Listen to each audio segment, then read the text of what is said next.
Brainerd International Raceway, one of my favorite racetracks. Take a look at that straightaway. Just about 5/8 of a mile from here to here, about 184 miles an hour.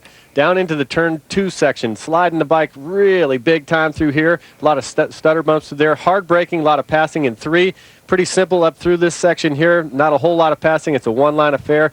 The paycheck turn right down here. This is where it all happens. You'll see 3 bikes wide sometimes here at AMA Pro Racing, and then about 75 yards. They move the start-finish line from here just up the racetrack a little bit, so there'll be a draft and pass effect at the start-finish line. Amazing sitting down here shooting the radar gun earlier today. Look at Jamie Hackett up the inside. He tries to go into 3rd place around Jake Zemke. Zemke's got his knee on the ground solid. Rear end sliding through there. Buckmaster leads. Here comes Spies to take the lead away with Zemke in 3rd position. Ben Spies, the pole sitter, goes to the front. Ben Spies can kind of sneak in. You see how tucked in he stays on the number 11 machine, but he's trying to sniff and find that hole in the air that Damon Buckmaster's punching through for him. Jake Zemke getting a good draft off the back of the number 11. The secret to going through turn 1 is try to stay tucked in and keep your knee in. But it's so hard to hold the bike low to the right. You almost have to stick your knee out to pull the motorcycle down. Very, very bumpy through this section. Guys trying to find the smooth way through.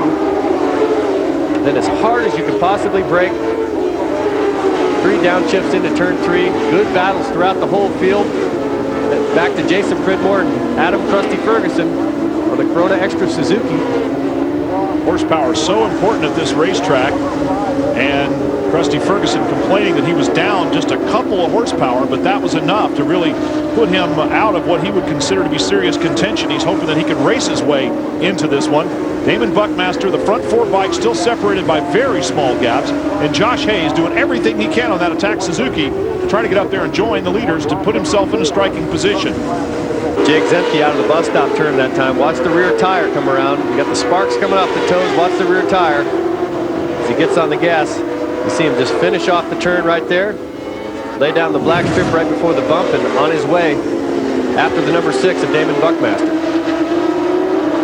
Getting into a little bit of traffic now as they come up on the 236 of Matt Malterer from Iron Ridge, Wisconsin. A University Audio GSX-R 1000, bike number 236.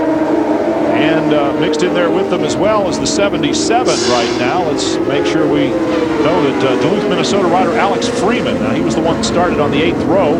So he's been caught and passed by the leaders on his RJ Sport Cycle Yamaha R1, similar to that of Buckmaster, the leader. It's getting real busy out there right now, Brian.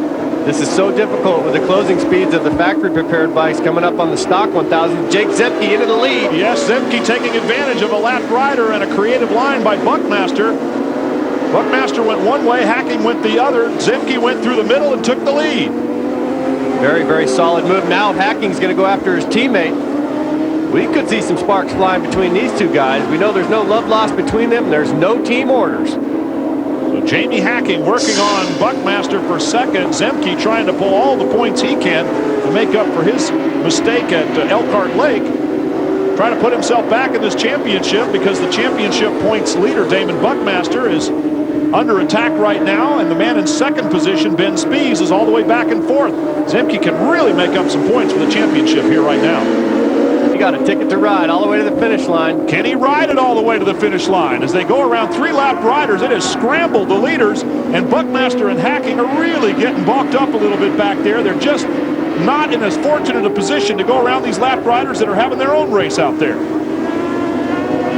Well, we'll hear a lot about this on the victory podium. Buckmaster and Hacking in the clear now, but Jake Zemke gone out front, 20 bike lengths plus. Get out your crayons and color him gone. Jake Zemke's going to win his first race of the 2003 season if he can hold it up through the final corner.